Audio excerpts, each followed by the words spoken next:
आज नेताजी सुभाष चंद्र बोस की जन्म जयंती के इस पावन अवसर पर पूरा देश श्रद्धापूर्वक उन्हें याद कर रहा है। मैं नेताजी सुभाष बाबू को श्रद्धापूर्वक नमन करता हूं। इस वर्ष के पराक्रम दिवस का भव्य उत्सव नेताजी की जन्मभूमि पर हो रहा है। मैं ओडिशा की जनता को, ओडिशा सरकार को इसके लिए बहुत बहुत बधाई देता हूं। कटक में नेताजी के जीवन से जुड़ी एक विशाल प्रदर्शनी भी लगाई गई है। इस प्रदर्शनी में नेताजी के जीवन से जुड़ी अनेक विरासतों को एक साथ सहेजा गया है। कई चित्रकारों ने कैनवास पर नेताजी के जीवन प्रसंग की तस्वीरें उकेरी हैं। इन सब के साथ नेताजी पर आधारित कई पुस्तकों को भी इकट्ठा किया गया है। नेताजी की जीवन यात्रा की ये सारी विरासत मेरे युवा भारत, माय भारत को एक नई ऊर्जा देगी।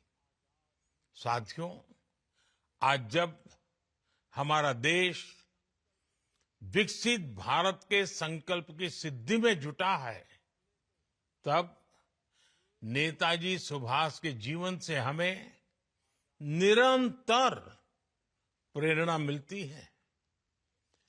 नेताजी के जीवन का सबसे बड़ा लक्ष्य था आजाद हिंद। उन्होंने अपने संकल्प की सिद्धि के लिए अपने फैसले को एक ही कसौटी पर परखा, आजाद हिंद। नेताजी एक समृद्ध परिवार में जन्मे। उन्होंने सिविल सर्विसेज की परीक्षा पास की। वो चाहते तो अंग्रेजी शासन में एक वरिष्ठ अधिकारी बनकर आराम की जिंदगी जीते, लेकिन उन्होंने आजादी के लिए कष्टों को चुना,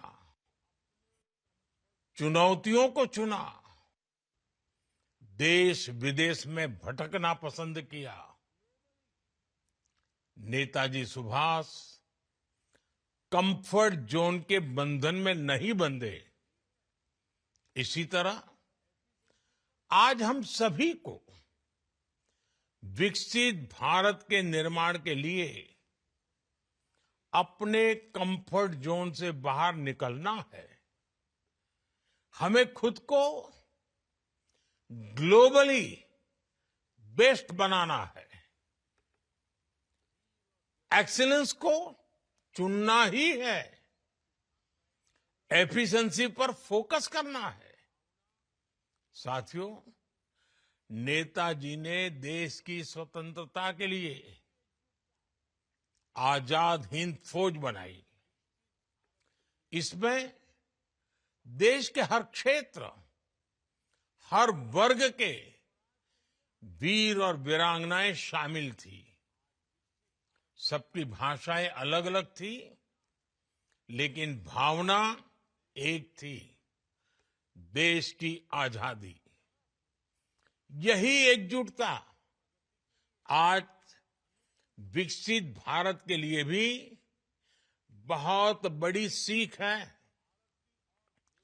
तब स्वराज के लिए हमें एक होना था। आज विकसित भारत के लिए हमें एक रहना है। आज देश में, विश्व में हर तरफ भारत की प्रगति के लिए अनुकूल माहौल है। दुनिया भारत की ओर देख रही है कि कैसे हम इस 21वीं सदी को भारत की शताब्दी बनाते हैं और ऐसे महत्वपूर्ण कालखंड में हमें नेताजी सुभाष की प्रेरणा से भारत की एकजुटता पर बल देना है। हमें उन लोगों से भी सतर्क रहना है जो देश को कमजोर करना चाहते हैं, जो देश की एकता को तोड़ना चाहते हैं। साथियों, नेताजी सुभाष भारत की विरासत पर बहुत गर्व करते थे। वे अक्सर भारत के समृद्ध लोकतांत्रिक इतिहास की चर्चा करते थे और उसे प्रेरणा लेने के लिए समर्थक थे। आज भारत गुलामी की मानसिकता से बाहर निकल रहा है। अपनी विरासत पर गर्व करते हुए विकास कर रहा है। मेरा सौभाग्य है कि आजाद हिंद सरकार के 75 वर्ष पूरे होने पर लाल किले पर मुझे तिरंगा फहराने का मौका मिला था। उस ऐतिहासिक अवसर को मैं कभी भूल नहीं सकता। नेताजी की विरासत से प्रेरणा लेते हुए हमारी सरकार ने 2019 में दिल्ली के लाल किले में नेताजी सुभाष को समर्पित म्यूजियम का निर्माण किया।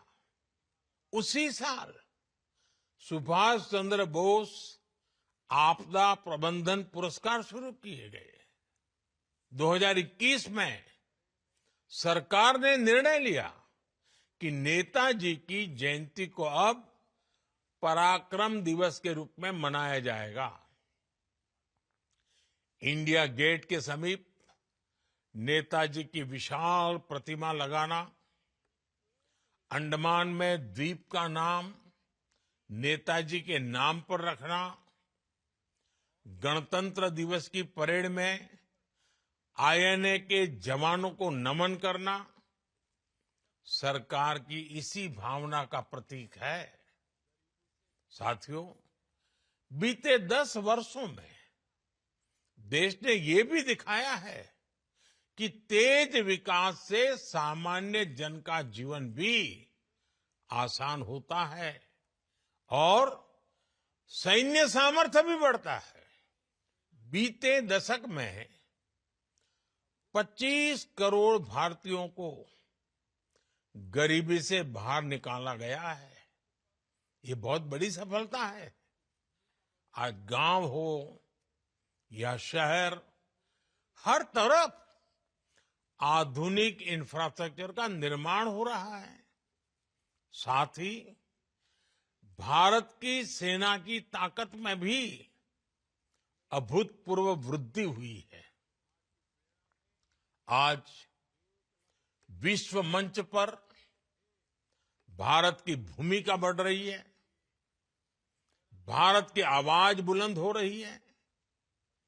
वो दिन दूर नहीं जब भारत दुनिया की तीसरी सबसे बड़ी आर्थिक ताकत बनेगा। हमें नेताजी सुभाष की प्रेरणा से एक लक्ष्य, एक ध्येय, विकसित भारत के लिए निरंतर काम करते रहना है और यही नेताजी को हमारी सच्ची कार्यांजलि होगी। एक बार फिर आप सभी को बहुत बहुत शुभकामनाएं।